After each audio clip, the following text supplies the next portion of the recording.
Hi, Tanya Taylor here of Grow Your Wealth TV, and today I will be providing you with an update of the stimulus package discussion and what a potential agreement could mean now that the 48-hour deadline has passed, and a study that was done by the Brookings Institute on what could keep the economy going.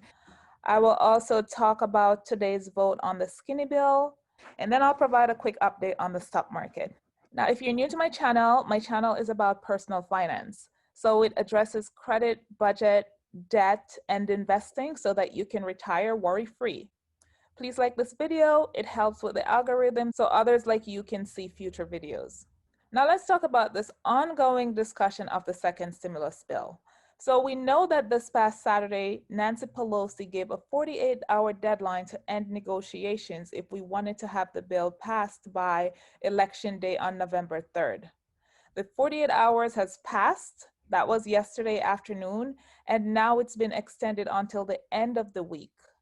Both sides believe there's still a possibility to have the bill completed before Election Day if this agreement is reached by the end of the week. And therefore, that leaves us hopeful on one hand, but on the other hand, still wary a bit because this has been going on so long. Some of the sticking points have been the earned income credit issue, as well as Republicans do not want to give help to certain states because they feel like they have mismanaged their money.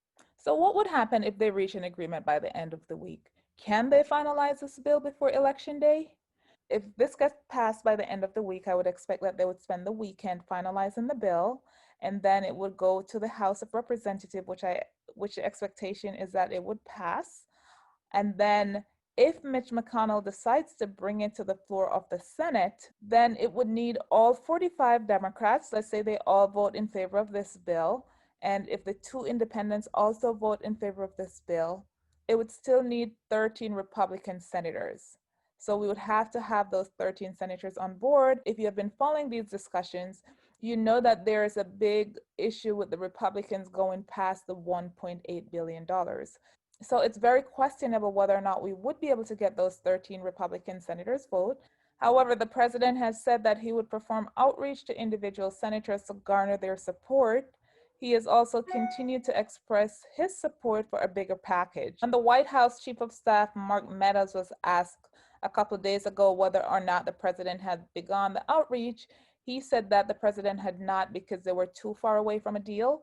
But now that they seem to be inching closer and the deadline is really breathing down their neck, it will be interesting to see if the president starts doing the outreach and what the outcome of that would be.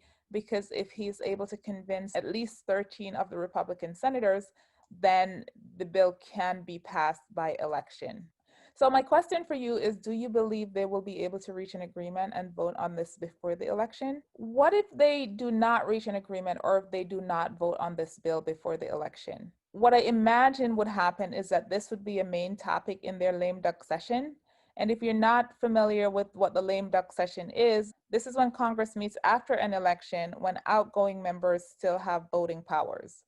All right, so don't forget to hit the like button below and show your support for this information and help my channel to reach other viewers. Now, I want to talk about a survey done by the Federal Reserve Bank where they asked individuals how they spent their stimulus check. About 36% said they saved their stimulus check. And then another 35% said they used the money to pay down their debt. And really only 18% said the funds were used for essential spending. When asked about the unemployment benefits, only 29% was used for consumption. Debt repayment and savings were the big chunk of it, with 48% going to debt repayment and 23% going to savings. And in terms of how people would use their future stimulus check, if there ever is one that is issued, almost 50% of them said that they would save it. So only 24% said that it would go to consumption, and 31% said their second stimulus check would go to debt repayment. We're seeing a trend here. People are nervous. They are trying to save as much as they can because they don't know what's going to happen in the future. And that's why I wanted to talk about the Brookings Institute study, where they talked about, well, what can return the economy to its normal trajectory?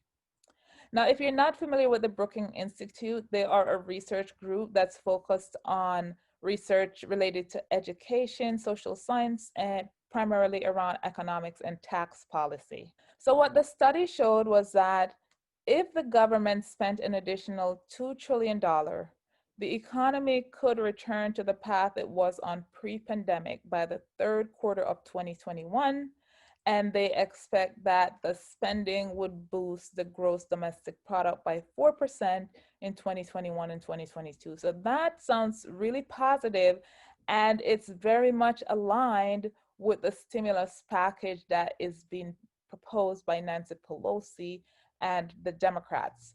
So if both the Republican and the Democrats could get up to at least a $2 trillion point, that's really hopeful for the economy going forward. Now, the study series looked at 5 different things. One was the rebate on household, and they looked at $1,700 per adult and $700 per child. So that's different from what was paid out in the past.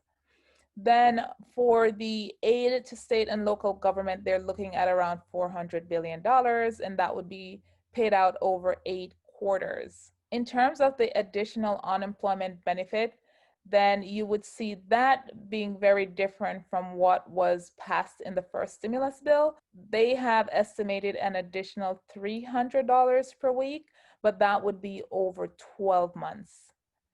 And then they also talked about a $400 billion in grants to small businesses dispersed over 4 quarters. And lastly, just other policies related to COVID-19 testing and contact tracing, as well as higher education and airlines, which would be about $400 billion. But there is hope about what can get the economy moving, and that's really positive coming out of the Brookings Institute, and some of the things that politicians can really lean on in helping them to make their decision, because at the end of the day, we all want to see the American economy growing and thriving.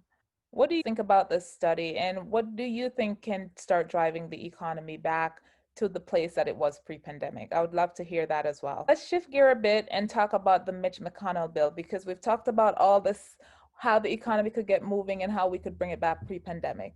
And then we have the vote that's going to happen in the Senate today for Mitch McConnell's what's being called the skinny bill, which is a $500 billion bill. So that's a quarter of what the Brookings Institute is talking about to get the economy going, and less than a quarter of what the Democrats have proposed. So Mitch McConnell, he continues the blame game. He basically 2 days ago sent out a tweet that says Speaker Pelosi, all or nothing act has kept Americans waiting for months.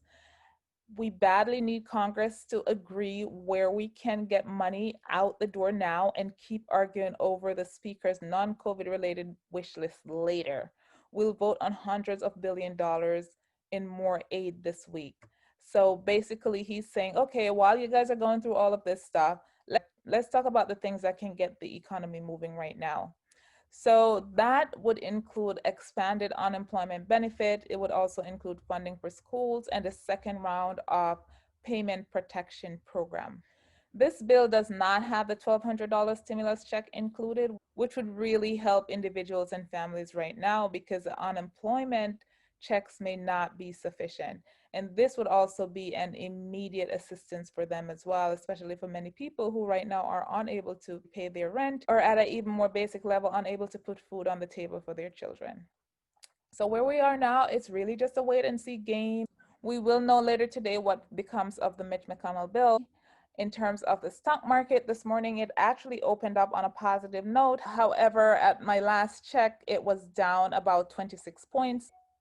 So we will see what happens for the rest of the day. And right now we just have to continue to remain positive and optimistic that both Steve Mnuchin and Nancy Pelosi could come to some sort of agreement, which will be beneficial for the American people. Don't forget to like my video so that others can see my content, and go ahead and hit the subscribe button if you have not already done so. And I will see you in the next update.